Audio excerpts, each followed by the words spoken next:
आदाब, इस्तकबाल है। मैं हूं आपके साथ अबू हुरैरा। जम्मू कश्मीर में दफा 370 के खात्मे के बाद पहली बार डीडीसी इंतखाबात हुए और इन इंतखाबात के नताइज का बाकायदा ऐलान हो गया है। डीडीसी के इंतखाबात के नताइज ने वाज़ेह कर दिया है कि कश्मीर में गुपकार इत्तेहाद और जम्मू खित्ते में बीजेपी का दबदबा है। लेकिन बीजेपी की खासतौर से बात करें तो उसके लिए बड़ी जीत इस वजह से भी है कि कश्मीर में भी उसने खाता खोल लिया है। वैसे कश्मीर वादी में बीजेपी ने जो जीत हासिल की है उसने 3 सीटें हासिल की हैं, जो उसकी बड़ी कामयाबी मानी जा रही है। लेकिन बड़ी बात यह है कि 370 के खात्मे की मुखालिफत में बने इत्तेहाद की जीत भी अहम मानी जा रही है।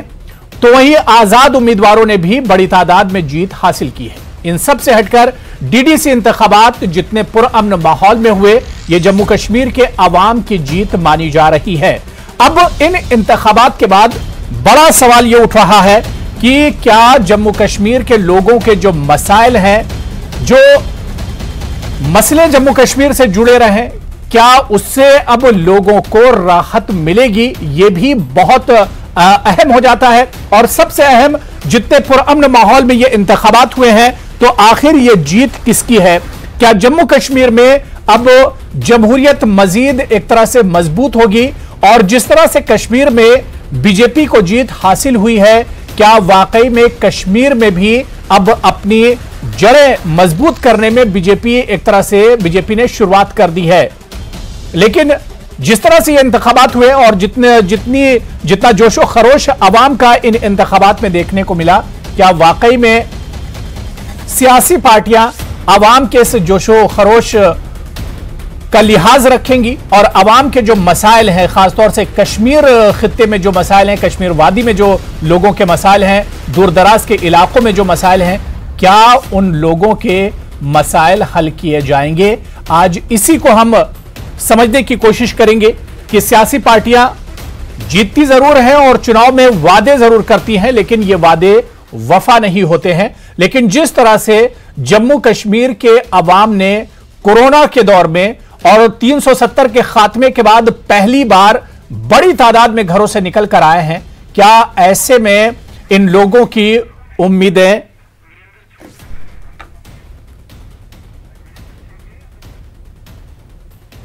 चलिए इसी पर हम बात करेंगे। बहुत खास मेहमान मेरे साथ जुड़े हुए हैं। बहुत जल्दी अपने मेहमानों का आपसे तारुफ करा दूं। मेरे साथ कांग्रेस तर्जुमान जम्मू कश्मीर के डॉक्टर राशिद चौधरी जुड़े हुए हैं। डॉक्टर ताहिर चौधरी हैं जो कि तर्जुमान है बीजेपी जम्मू कश्मीर के। सारा हयात जी हैं, तर्जुमान हैं नेशनल कॉन्फ्रेंस की। और कुछ देर में पीडीपी के लीडर भी हमारे साथ इस डिबेट का हिस्सा होंगे।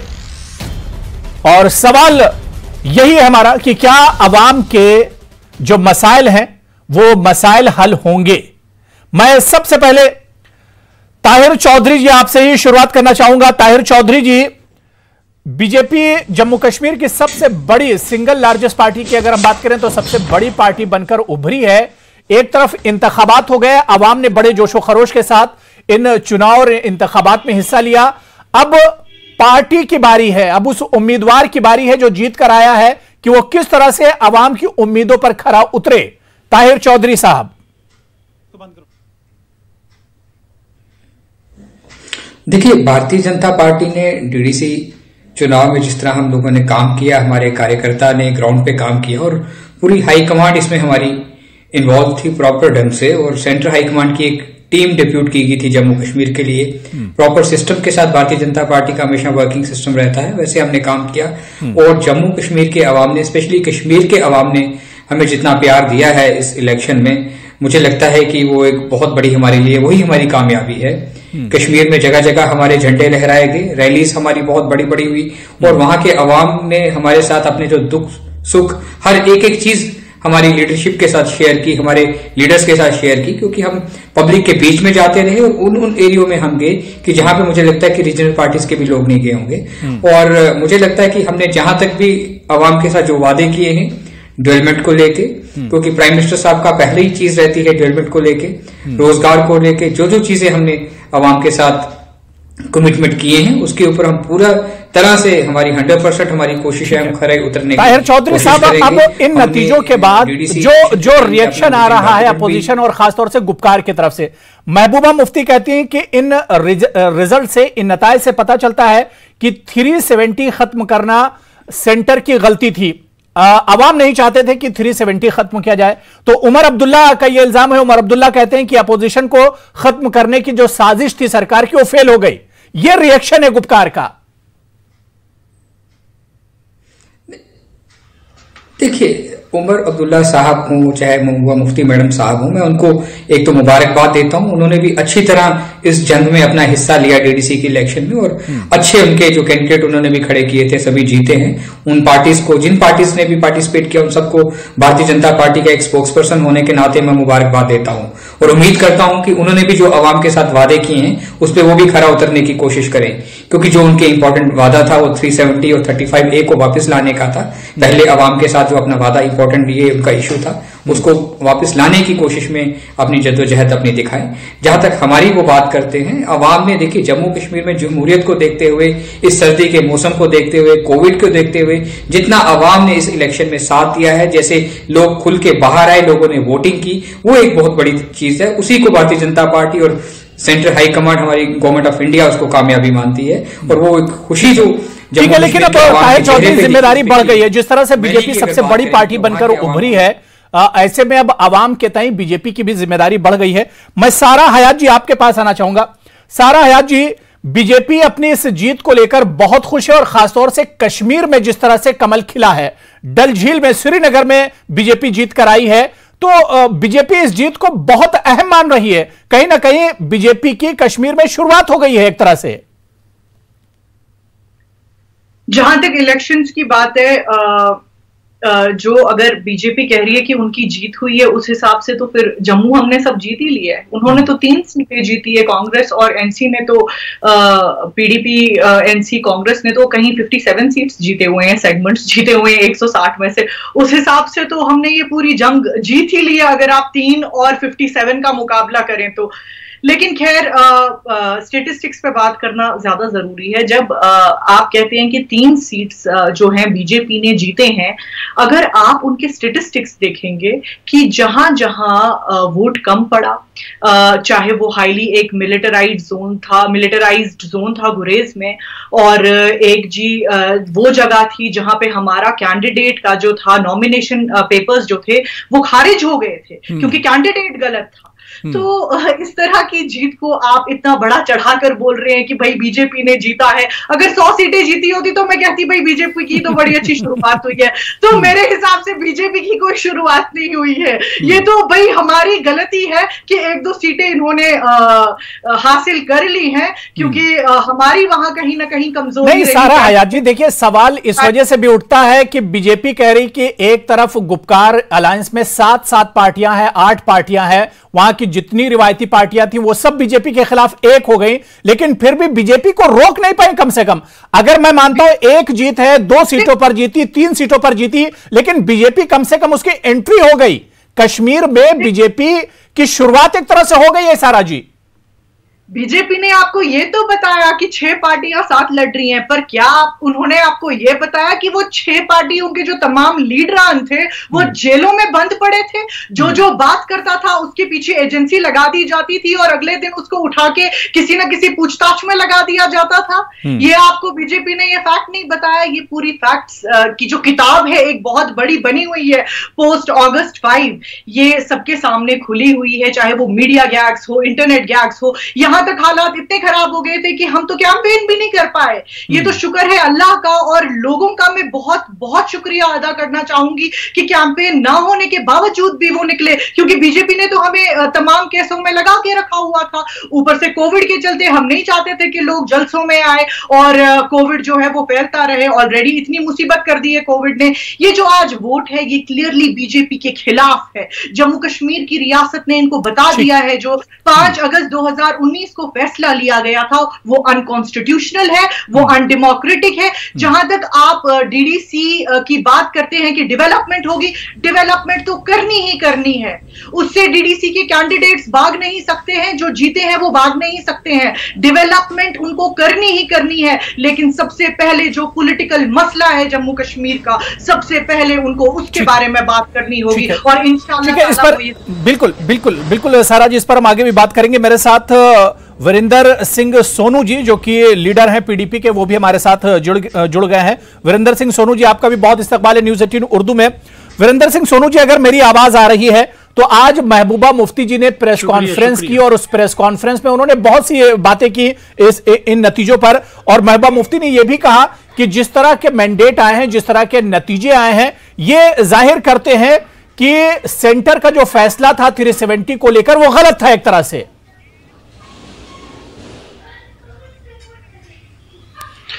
देखिए, जो आप आज मैडम महबूबा जी ने प्रेस कॉन्फ्रेंस की है और आज के जो कल के जो डीडीसी इलेक्शन के रिजल्ट हैं उनके मुतालिक, तो एक चीज मैं आपके साथ क्लियर कर देना चाहता हूं कि जम्मू कश्मीर के लोगों ने खासतौर कश्मीर के लोगों ने भारतीय जनता पार्टी को रिजेक्ट किया है। आप देखिए 140 सीटों में वो सिर्फ 3 उम्मीदवार अपने जिता पाए हैं। उन्होंने 80 के लगभग अपने कैंडिडेट जो थे वो खड़े किए थे, उनमें से सिर्फ 3 लोग जीत पाए हैं। और उन 3 लोगों को वो कह रहे हैं कि कश्मीर में कमल खिल गया। हम जनता के फैसले का सम्मान करते हैं, जो भी वर्डिक्ट आया है, जो भी लोग जनता जनार्दन है, जो भी जनता ने फैसला किया, हम उसको सिर माथे पे है। लेकिन मैं एक बात इनसे पूछना चाहता हूं कि ये 3 सीटों पे कहते हैं कि कश्मीर का फैसला आ गया, तो जो 137 लोग इनके खिलाफ जीत के आए हैं उनके बारे में इनकी क्या राय है? और दूसरी बात ये मैं कहना चाहता हूं कि भारतीय जनता पार्टी ने जम्मू कश्मीर में लोकतंत्र का कत्ल किया है, जमहूरियत को कत्ल किया है, और डेमोक्रेसी पे लोगों का जो विश्वास था वो उन्होंने खत्म किया है। तो आज फिर भी मैं जम्मू कश्मीर की जनता को ये बधाई देना चाहता हूं, खासतौर पे कश्मीर के, कि उन्होंने भारतीय जनता पार्टी को रिजेक्ट किया है और अपना फैसला उन्होंने सुनाया है कि भारतीय जनता पार्टी को हम जम्मू कश्मीर में नहीं चाहते। बिल्कुल, मैं राशिद चौधरी जी आपके पास आना चाहूंगा। राशिद चौधरी जी, ये बात तो गुपकार की हो गई, बीजेपी की हो गई, लेकिन कांग्रेस अपने आप को इन इंतखाबात में कहां पाती है? क्या आपको नहीं लगता है कि कांग्रेस 26 सीटें जीतकर आती है 280 में? ये कांग्रेस का कद देखकर, कांग्रेस की पोजीशन देखकर ये जीत बहुत बड़ी तो नहीं लगती है राशिद जी?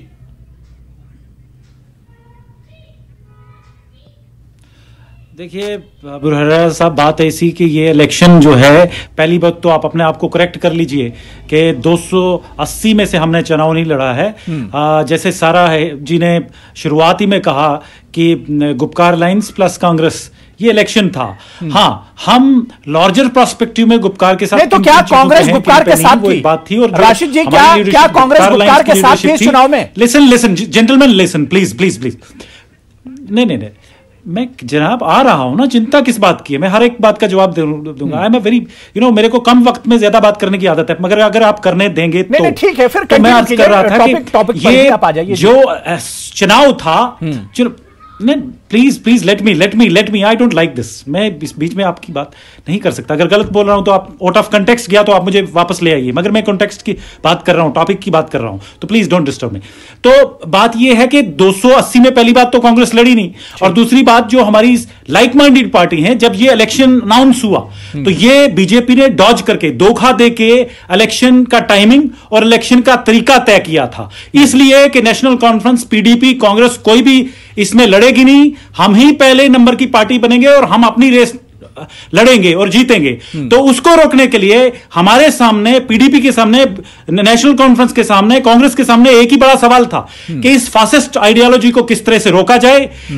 इस पार्टी को जिसने हमारी स्टेट की शिनाख्त को तोड़ा है, हमारी जमीनों को की दलाली अडानी और अंबानी से करना चाहती है, इस पार्टी को जो हमारे रोजगार को बाहर के लोगों को देना चाहती है, इस रियासत से किस तरह से भगाया जाए, खुदेड़ा जाए, वो प्रश्न कांग्रेस के सामने था। और उसको देखते हुए हमने ग्राउंड पे अलायंस, जहां नेशनल कॉन्फ्रेंस को कॉपरेशन चाहिए था हमने दिया, जहां हमें चाहिए था नेशनल कॉन्फ्रेंस और पीडीपी ने हमें दिया। राशिद चौधरी जी, लेकिन ये अलायंस आपने ढके छुपे किया है, तो इस कांग्रेस ने खुलेआम अलायंस नहीं किया है। कांग्रेस ने डाइस पर आकर नहीं, मैं राशिद चौधरी जी, मैं ये कह रहा हूं, जिस अलायंस की आप बात कर रहे हैं कि जहां पर कांग्रेस से लड़ी वहां पर एनसी नहीं लड़ी, जहां एनसी और पीडीपी थी वहां कांग्रेस नहीं थी, तो कांग्रेस ने ये काम तो ढके छुपे किया है। अलग ऐलान तो आपने किसी का सपोर्ट नहीं किया। आप देखिए आप चोरी किया या छुपे किया, जो जरूरी था, जो बड़ा मकसद था वो पूरा किया। और आम खाने की बात कीजिए, गुठलियां मत कीजिए। मैं ये कह रहा हूं, फिर कांग्रेस ये खुलकर क्यों नहीं कह रही कि वो गुपकार के साथ है? कांग्रेस फिर खुलकर क्यों नहीं कह रही है? कांग्रेस खुलकर क्यों नहीं कह रही कि वो गुपकार के साथ है? गुपकार के मैं सारा जी आ रहा हूं। सुनिए अबू हुरैरा साहब, उस डॉक्यूमेंट को पढ़िए जो गुपकार जो डिक्लेरेशन है उसको आप अगर पढ़ेंगे उसमें बहुत सारी बातें हैं। उन एक बातों में से ये बात है फिलहाल जिस पे अमल होना था प्रैक्टिकली, जिस पे हम चले, और वो ये बात है कि चुनाव किस तरह से लड़ा जाए। और जब चुनाव लड़ने की बात आई, स्थानीय चुनाव था, सेहत का, शिक्षा का, स्वास्थ्य का और बाकी चीजों का डेवलपमेंट का। तो वहां तो रिजेक्ट कर दिया ना आवाम को। आवाम ने आपको रिजेक्ट कर दिया। देखिए आवाम ने आपको सिरे से रिजेक्ट कर दिया। जो नतीजा है वो आप देखिए कि आवाम ने तो आपको रिजेक्ट कर दिया है। आपको और आपकी बीजेपी को लगता है, आपको और आप न्यूज 18 को और आपकी बीजेपी को लगता है, अंबानी साहब को लगता होगा, लोगों को नहीं लगता है। लोगों ने कांग्रेस को और नेशनल कॉन्फ्रेंस आप सच्चाई से भाग रहे हैं, आप सच्चाई से भाग रहे हैं। मैं ये कह रहा हूं अगर 36 सीटें, देखिए राशिद चौधरी जी, राशिद चौधरी साहब सच्चाई जो मैं ये कह रहा हूं कि अगर कांग्रेस इस चुनाव में सिर्फ 26 सीटें जीत कर आती है तो ये क्या वाकई में आवाम ने उसको रिजेक्ट नहीं किया है? सच्चाई तो यही है जो नतीजों में एक तरह से जाहिर हो रही है। इस पर हम बात करेंगे। मैं ताहिर चौधरी साहब आपके पास आऊंगा, उससे पहले सारा जी आप कुछ कहना चाह रही हैं? बहुत मुख्तसर में आपका रिएक्शन। राशिद जी मैं आ रहा हूं, दोबारा से आ रहा हूं जी। जहां तक बीजेपी की नेशनल सियासत का सवाल है, आपने एक चीज नोटिस की होगी हर स्टेट के अंदर, हर रीजन के अंदर, कि जो भी इनकी मुखालफत करे उसको ये कहते हैं आप एंटी नेशनल हैं, आप पाकिस्तान चले जाएं, आप चाइना चले जाएं, हम अपने घरों में बैठे हैं, हम कहीं नहीं जाएंगे, हम क्यों जाएंगे कहीं।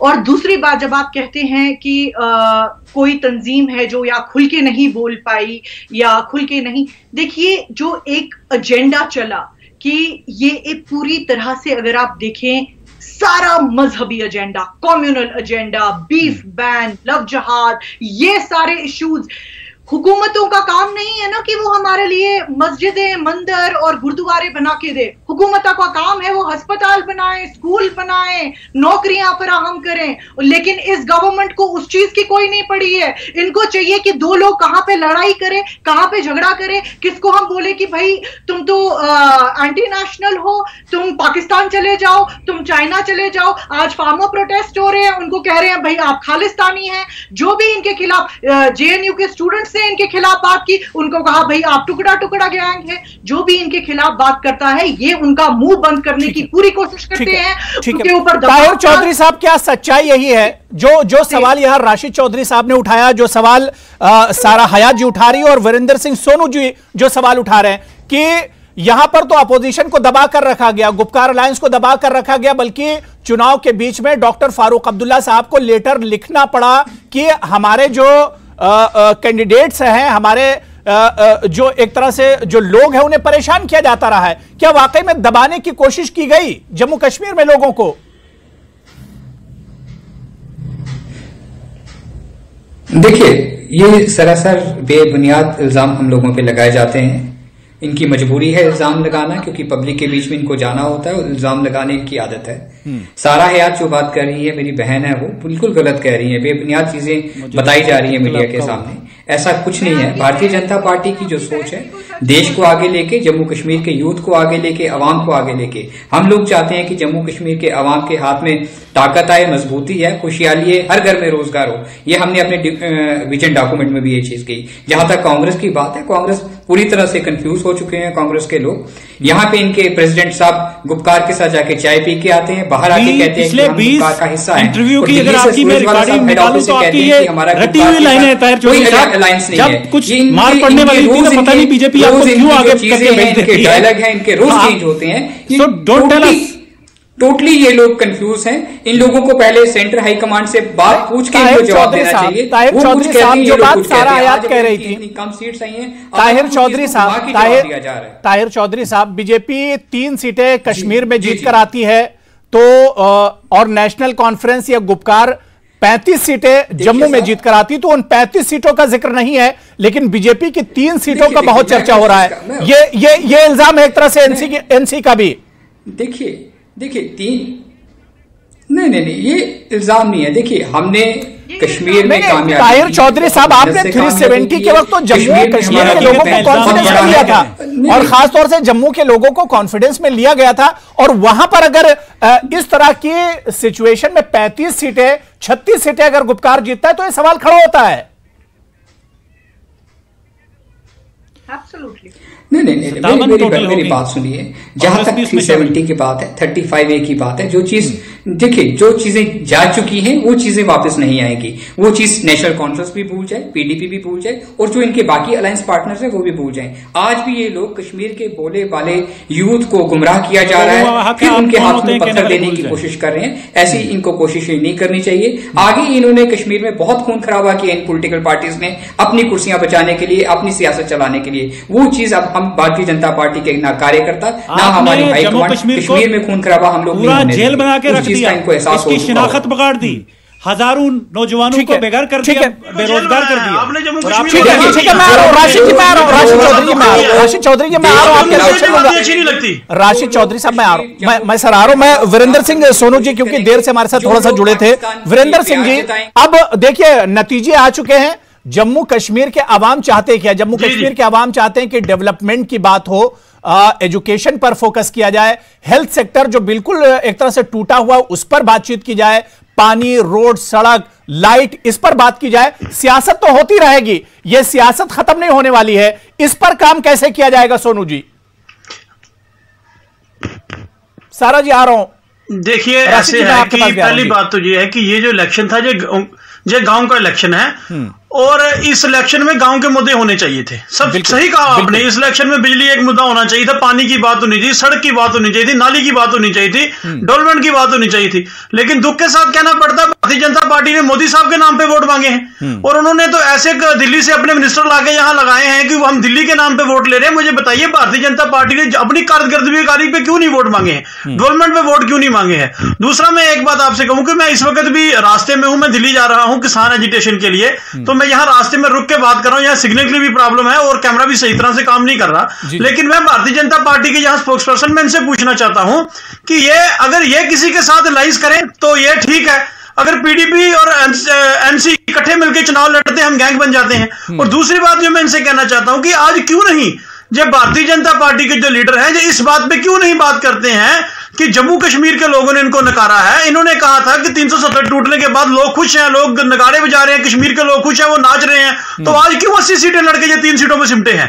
आज क्यों इनके खिलाफ लोगों ने वोट डाला है? ये बात इनको करनी पड़ेगी। और ये बात मैं आपसे दोबारा कहना चाहता हूं कि democracy mean battle of ideas, ये ख्यालात की जंग होती है जमहूरियत। लेकिन दुख के साथ कहना पड़ता है कि भारतीय जनता पार्टी इसको पर्सनल लड़ाई बना के लड़ रही है, और अपोजिशन के लीडरों को अंदर अरेस्ट किया जा रहा है, और जितना भी सरकारी मशीनरी का दुरुपयोग कर सकते थे उसको करने के बाद भी करने की जरूरत है। लोगों के डेवलपमेंट, लोगों की भलाई के लिए अब नतीजों के बाद इस पर काम कैसे किया जाए, इस पर बात होनी चाहिए। मैं राशिद चौधरी साहब आपके पास आना चाहूंगा। राशिद चौधरी जी, जम्मू कश्मीर और खासतौर से कश्मीर के नाम पर सियासत तो खूब होती है, लेकिन वहां के अवाम जिस तरह से इस चुनाव में निकल कर आए हैं, अपनी परेशानियां, जो उनके मसाइल हैं, जो उनके इश्यूज हैं, उस पर काम कैसे किया जाएगा? सियासत तो खूब है, सियासत तो हमेशा होती रहेगी राशिद साहब, काम उस पर कैसे हो? देखिए, उसमें अभी जो सिचुएशन, जो सूरत हाल सामने आ रही है जी, वो ये है कि बीजेपी 5 डिस्ट्रिक्ट में कौंसिल बनाने के लिए उनको मेजॉरिटी मिली है। हमें गुपकार, पीडीपी, नेशनल कॉन्फ्रेंस और कांग्रेस को 13 डिस्ट्रिक्ट में अभी तक क्लियर मेजॉरिटी है, और 2 डिस्ट्रिक्ट स्विंग कर रहे हैं। अब ये जो कौंसिल डिस्ट्रिक्ट डेवलपमेंट की बनेगी, इनमें जब ये अभी मेंबर इलेक्ट हो गए हैं, ये चेयरमैन बनाएंगे, तो मुझे लगता है कि इसमें तो जनता ने जो डेवलपमेंट का जो झंडा है वो गुपकार को और कांग्रेस को पकड़ाया है। तो ये हम पे जिम्मेवारी है, मगर देखना ये होगा कि बीजेपी हमारा साथ कैसे देती है। जो फंड फ्लोज हैं, जो स्कीम्स हैं, जो चीजें वादे किए हैं, वो देगी। या पंजाब की तरह बीजेपी ने कश्मीर में मेहनत भी की है, तो अब जो दूसरी पार्टियां जो जीत कर आई हैं, अब गुपकार का साथ बीजेपी कैसे देती है कि कश्मीर में किस तरह से डेवलपमेंट किया जाए? सारा हयात जी, क्योंकि एनसी गुपकार की सबसे बड़ी पार्टी बनकर उभरी है, और जिस तरह से राशिद चौधरी जी कह रहे हैं कि 13 डिस्ट्रिक्ट्स ऐसे हैं जहां पर गुपकार के चेयरमैन तकरीबन बनना तय हैं, तो यह सबसे बड़ी जिम्मेदारी कश्मीर में डेवलपमेंट, कश्मीर को आगे ले जाने की सबसे बड़ी जिम्मेदारी नेशनल कॉन्फ्रेंस पर आयद होती है। सारा जी। बिल्कुल, देखिए जहां तक आप डीडीसी इलेक्शंस के नतीजों की बात कर रहे हैं, तो ऑब्वियसली रिजल्ट जो है वो बिल्कुल सामने है, सबके सामने क्लियर है और आपको समझ आ चुकी है कि लोगों का मैंडेट जो है वो क्लियरली गुपकार अलायंस को मिला है। यहाँ डेमोक्रेसी का बहुत डिस्कशन हो रहा है, तो उस पर बोलना चाहूंगी कि रातों रात हमारी शनाख्त ले गए। अगर लोग खुश होते तो हमारा इंटरनेट क्यों बंद किया गया, हमारे ऊपर मीडिया की एक्ट क्यों लगाई गई, हमारे लीडरों को क्यों बंद किया गया? इसका मतलब ये जानती थी भारतीय जनता पार्टी कि कश्मीर के लोग इस फैसले के साथ नहीं है, और आज भी जिनको ये कहते थे कि भाई ये ठीक है, लेकिन अब जम्मू कश्मीर के लोगों ने जो फैसला दिया, इसे देखते हुए जम्मू कश्मीर के लोगों के मसाइल कैसे हल किए जाए, अब इस पर काम करने की जरूरत है, क्योंकि डीडीसी के इंतखाबात जो हुए, जो इसके नतीजे आए, इसका सिर्फ और सिर्फ मकसद है जम्मू कश्मीर के अवाम की तरक्की। और यह तरक्की कैसे हो, अब इस पर गुपकार को भी सोचना होगा, बीजेपी को भी सोचना होगा, और जितने उम्मीदवार चुनकर आए हैं इन सब की जिम्मेदारी बनती है कि जम्मू कश्मीर को किस तरह से आगे बढ़ाया जाए। बहुत बहुत शुक्रिया सारा हयात जी, डॉक्टर ताहिर चौधरी साहब, वीरेंद्र सिंह सोनू जी और डॉक्टर राशिद चौधरी साहब, सभी का बहुत बहुत शुक्रिया डिबेट में जुड़ने के लिए। आदाब।